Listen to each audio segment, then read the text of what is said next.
It's Senators Ron Johnson and John Fetterman going at it in this hypothetical 2024 matchup. Today on Political Excess, we're going to go through each state and try to find a winner. This was suggested in the comments, so we're going to go ahead and get started here. Safe states are over a 10-point margin, likely 5 to 10 points, lean under 5 points and tilt 1 point or less. So how would this one go? Well, John Fetterman, he just got into the Senate from Pennsylvania. He hasn't been in there really long enough to have much of a track record. But prior to that, he was the lieutenant governor of Pennsylvania. He was regarded as more progressive. When he was running for the Senate, he did try to moderate some of his more progressive stances. So it's unknown if he's going to go more towards the center or more toward the left when he's in the Senate. And that could affect things in this matchup. So without a future track record, I'm just going to assume it's somewhere in the middle. Now, also, John Fetterman did have a stroke. He's in recovery. That's also very difficult to factor in. He might make a near full recovery by 2024, but if he does struggle like he did in the debate for U.S. Senate a few months ago, that would be a problem for him. Now, on the other side, Ron Johnson. He's from Wisconsin. That's a key state as well, just like Pennsylvania. He is in his third term, and he's considered polarizing. But if he was just able to win yet again in Wisconsin, he can't be all that unappealing of a candidate. Now, nationally, I don't think he would have a ton of appeal. I think John Fetterman would try to go for the working class vote, and he would probably succeed a little bit more than Ron Johnson. Ron Johnson, he's more of a businessman, and I think he would have a little bit harder time appealing to the working class voters that Trump was able to win over. Now, Ron Johnson would probably hit up some cultural stuff that would benefit him. John Fetterman's strength is going to be the economics. If he goes to the left on cultural or some social issues, that is going to hurt him. So having said all that, there's a lot of unknowns in this election. Let's try to go through this. Let's start in Alaska. That is typically a red state. I think Ron Johnson would still carry it by a safe margin, low double digits. In Hawaii, John Fetterman would win that easily by over 10 points. It would probably be more like 30 points for John Fetterman. Up to the West Coast, Washington, Oregon, and California, those are safe for John Fetterman. How about Nevada? This state is probably slowly trending a little bit toward the right. It's up for grabs. This state has supported Bernie Sanders in the Democratic primaries. I think they would prefer John Fetterman over Ron Johnson, and I have it as a lean for Fetterman. Idaho and Utah will be safe for Johnson. Arizona, this is a state that used to be pretty safe for the Republicans. A lot of those voters have abandoned the Republicans and moved over to the Democrats or just ended up staying home.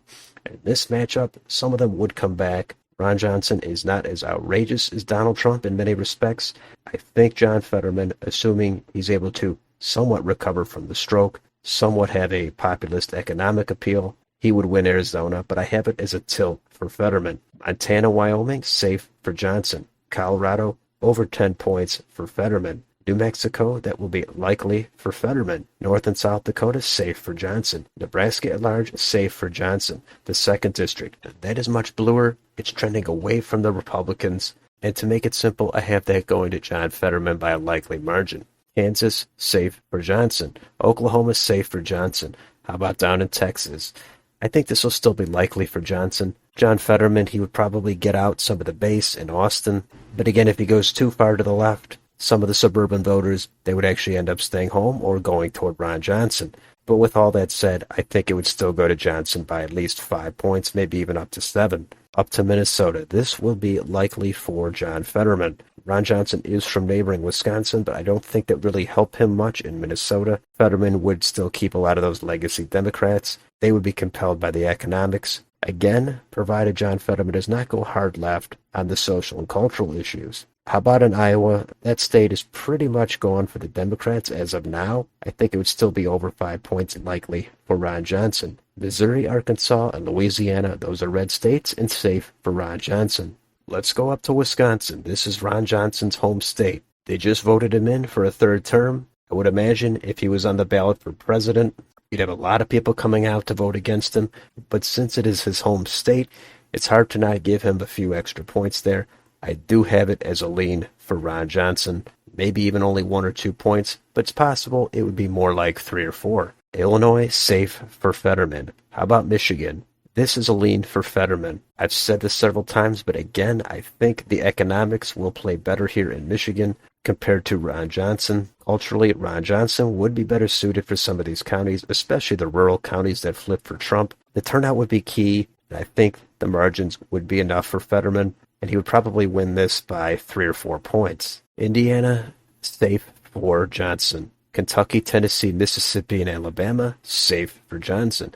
Let's go down to Florida. This is a red trending state. We haven't seen what it's going to do on a presidential level yet, but I think Ron Johnson would be able to win it by a lean margin. I can't say it would not get to likely, but right now I think it would be about 3 to 5 points. I think John Fetterman, he would have some appeal in Florida, but at the same time, he would probably be painted as a socialist. Socialism is not very popular in most parts of Florida. Let's go up to Georgia. This state has trended away from the Republicans. The Atlanta suburbs, those have a lot of vote in them, and those have shifted toward the left.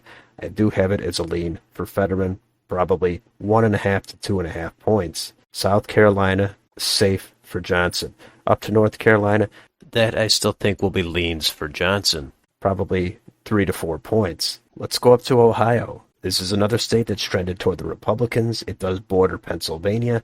And I do think John Fetterman, he would try to make a push for those working class voters. He would get a lot of the union vote. It's a typical Rust Belt state that would have been supportive of the Democrats 15, 20 years ago. But a lot of cultural issues have pushed voters away from the Democrats. In Ohio, I think Ron Johnson would benefit from that, and he would still win it by a likely margin of over 5 points. West Virginia, that is a very red state. Don't think Fetterman's going to make much of a dent in it, and that would be safe for Johnson. Let's go up to Maine. At large, likely for John Fetterman. The first district, that'll be safe for Fetterman. The second district, this is a redder district. They do generally like more populist candidates here. However, I think the cultural issues are going to be too much for Fetterman to overcome. I have Ron Johnson winning it by a lean margin. Let's go next door to New Hampshire. This, I think, will be likely for John Fetterman. I just don't think Ron Johnson has a lot of appeal in the wealthier, northeast, higher-educated states. Vermont, New York, Massachusetts, Connecticut, Rhode Island, New Jersey, Delaware, Maryland, and Washington, D.C. are all safe for John Fetterman. Those are already blue states.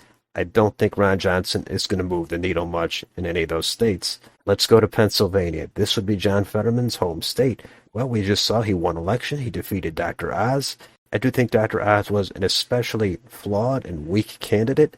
John Fetterman, he's had health issues, but he was still able to win there. Given it's his home state, I think Fetterman would no doubt win it. I think it would be over 5 points, probably mid-single digits, so I have it as likely for Fetterman. And finally, the last state is Virginia. This has already become mostly a blue state at this point, and I have Fetterman winning it by a likely margin. And that is my map, and that would result in 245 electoral votes for Ron Johnson, 293 for John Fetterman. So John Fetterman would win this election. It wouldn't be a blowout, but Fetterman would win it with room to spare. So as I said many times in this video, there's several things that are unknown. With John Fetterman, it's his health. Would he focus on populist economics? That would help him. And would he avoid some of the more unpopular cultural positions associated with the Democrats?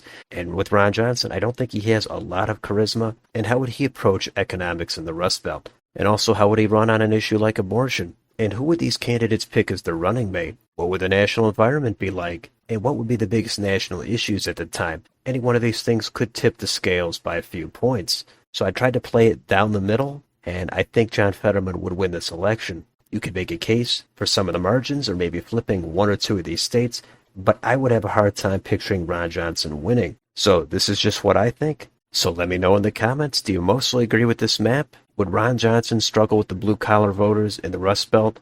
And how do you think John Fetterman's health would play into the election? Let me know down below, and on your way out, don't forget to like, share, and subscribe. Thank you for watching, and I will see you on the next video.